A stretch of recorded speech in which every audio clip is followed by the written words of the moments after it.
Assalamualaikum warahmatullahi wabarakatuh. Perkenalkan, nama saya Irfan Ramadan. Saya dari Fakultas Ekonomi dan Bisnis, Program Studi Manajemen kelas 642B03 dengan NIM 6424237. Dan yang terhormat dengan Bapak Pengampu Mata Kuliah Bahasa Indonesia, yaitu Bapak Pentianus Sarwoyo. Di sini saya akan menganalisis pidato dari Ibu Megawati, apakah sudah sesuai kaidah atau belum. Halo semuanya, saya Irfan Ramadan. Di sini saya akan bahas sesuatu yang mungkin agak nyeleneh, tapi penting. Sebuah pidato bukan pidato sembarangan, tapi pidato dari salah satu tokoh sentral Republik ini, Ibu Megawati Soekarno Putri. Dua potongan pidato yang viral, emosional, tapi juga jujur saja bikin bingung. Lalu pertanyaannya, apakah pidato tersebut tidak sesuai kaidah bahasa Indonesia, atau justru disitulah letak kekuatan komunikasinya? Yuk kita dengerin potongan yang pertama. Kenapa kamu dipergunakan bukan oleh Republik ini?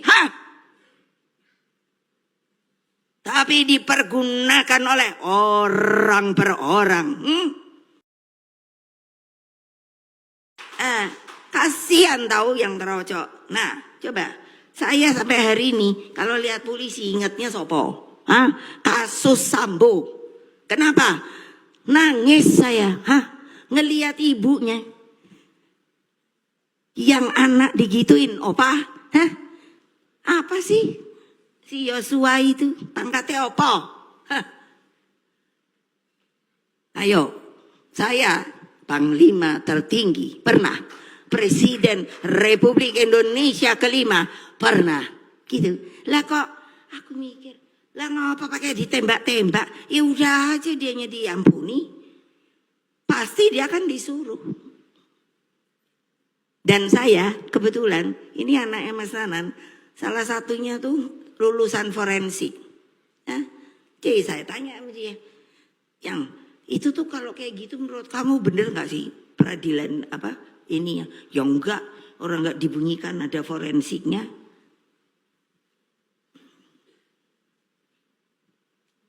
Ya, siapa yang mau ini? Iya loh, itu harus dengan forensik terbuka.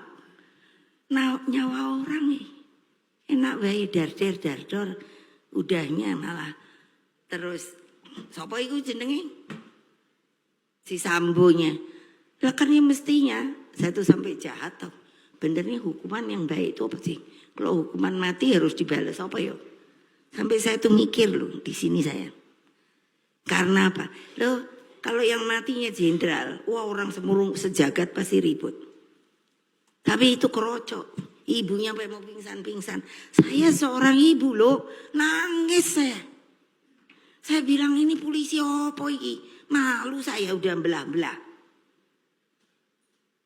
Pak polisi dengerin saya ya. Ya saya, iya loh. Susah payah apa dipikirnya gampang waktu mesti misahin. Itu karena TAP MPR. Kalau enggak mau aku. Tapi setelah dibuat begini, kenapa kamu dipergunakan bukan oleh Republik ini? Tapi dipergunakan oleh orang per orang. Jawab saya kalau berani. Kenapa kamu dipergunakan bukan oleh Republik ini hak, tapi dipergunakan oleh orang per orang? Kasihan tahu yang terlalu. Nah, coba saya sampai hari ini kalau lihat polisi ingatnya sobo. Kasus Sambo, kenapa nangis saya? Ngelihat ibunya yang anaknya digituin opa. Kalimat ini penuh emosi, terasa personal, tapi secara struktur bahasa amburadul. Tidak ada subjek yang jelas. Kata sobo misalnya tidak ada di KBBI. Mungkin maksudnya Sambo, banyak tawa, jeda, dan pengulangan yang bikin maknanya kabur. Tapi kita bisa tangkap emosi yang disampaikan, sedih, marah, dan iba.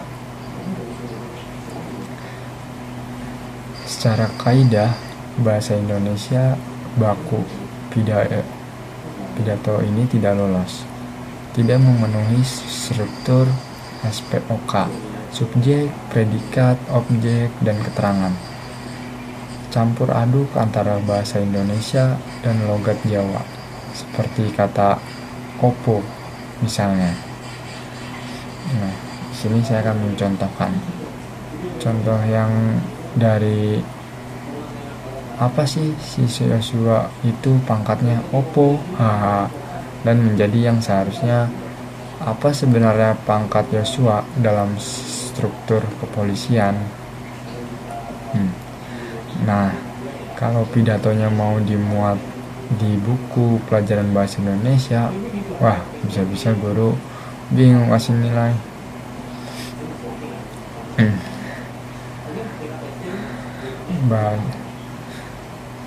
Tapi kita tidak bisa menilai pidato hanya dari struktur bahasanya saja, karena ini disampaikan secara lisan, spontan, dan penuh emosi. Dalam komunikasi politik, emosi dan keterhubungan personal dengan audiens kadang lebih penting daripada tata bahasa. Seperti orasi Bung Karno, kadang tidak rapi secara grammar tapi menggugah.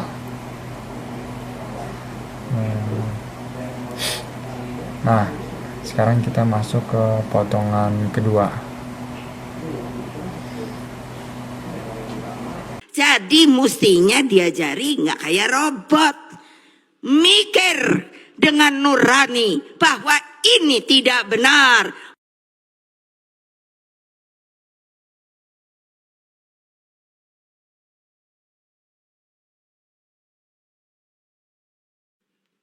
Gitu loh. Lah tapi kalau polisi koyok gini, lah iyalah, kasihan loh saya sama polisi-polisi kroco itu loh. Loh saya suka, kan saya juga dijaga loh. Saya suka nanya gini, kalau saya suruh, kamu mana dia? Saya suruh begini-begini ya, ngerti apa enggak? Siap kan gitu. Kadang-kadang aku kaget dewe. Terus ntar dulu, siap ngerti apa siap salah? Ada dua loh. Iya dong. Selalu dia bilang kalau mamanya, kamu ternyata begini-begini, itu nggak benar, bla bla bla. Siap salah. Kalau nggak percaya cari pengawal, tanya betul apa enggak yang ibu omongkan. 1000% benar.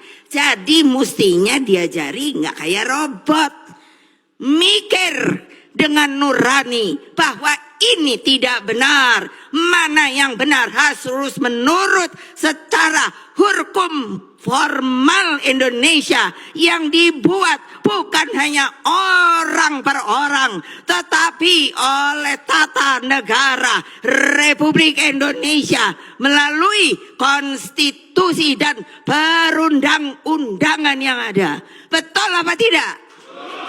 Lah iya, kalau ibu ngomong dibetulin. Jadi mestinya diajari nggak kayak robot, mikir dengan nurani bahwa ini tidak benar. Tapi kalau polisi koyo gini, Leila kasihan loh, saya sama polisi kroco. Kalau saya suruh kamu begini-begini, ngerti apa enggak? Siap salah.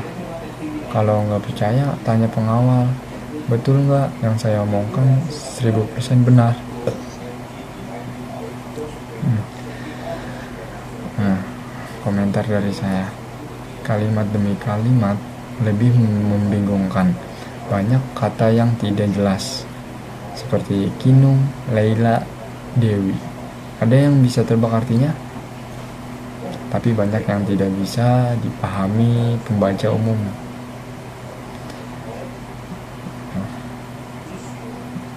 Pidato ini juga gagal dari sisi struktur kalimat. Tapi kita tahu maksudnya, pesannya kuat. Aparat seharusnya menggunakan nurani, bukan hanya patuh perintah. Tapi jika dimasukkan ke dalam dokumen resmi atau disampaikan dalam debat akademik, maka pidato ini tidak bisa digunakan tanpa revisi besar. Misalnya, contohnya, misalnya dari kalau saya suruh kamu begini-begini, ngerti apa enggak? Siap salah. Dan yang harusnya menjadi, jika atasan memberi perintah yang salah, apakah aparat bisa menolaknya demi kebenaran? Itu contoh yang benar. Gaya Megawati ini bukan baru. Ia sering bicara dengan gaya seperti orang tua yang menegur anaknya, kadang spontan, kadang lucu, kadang justru tidak dipahami. Tapi disinilah menariknya komunikasi politik. Kadang justru bahasa yang tidak runtut malah menggambarkan kejujuran emosi.